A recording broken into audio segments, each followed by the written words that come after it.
Hello and thanks for watching. Today I just want to talk a little bit about the Barbour Bedale jacket. This is ahead of restoring this vintage Bedale that we've had sitting around for a very long time. But before I do that, I just wanted to talk a little bit on the difference between the newer Bedales and a vintage one like this. So the first kind of main thing you'll notice is, the main difference between the new Bedale and the older Bedale are the two chest pockets.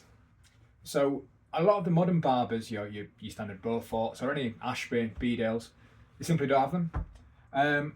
I don't have a date to hand on when they exactly stopped doing that, but I reckon it was probably late 80s, early 90s. And I've got a really beat up, thrashed version now to show you, which will hopefully give you a bit of insight and you can see the difference. So as you can see on this one, they've swapped the chest pockets for a couple of hand warmer pockets. I personally prefer the pockets like this. It reminds me a little bit more of the Solway. But the Bedale, I guess the Bedale is a very popular choice, certainly for modern standards, because it sits a lot shorter than your Beaufort, for example.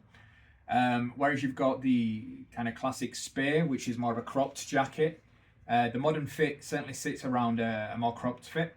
So you'll find a lot of people wanting the Bedale, and it's a great investment. It's I personally say a little bit lighter than the Beaufort, and I only say that having gone away recently for a long winter walk in the Beaufort and found it significantly thicker than my vintage Solway.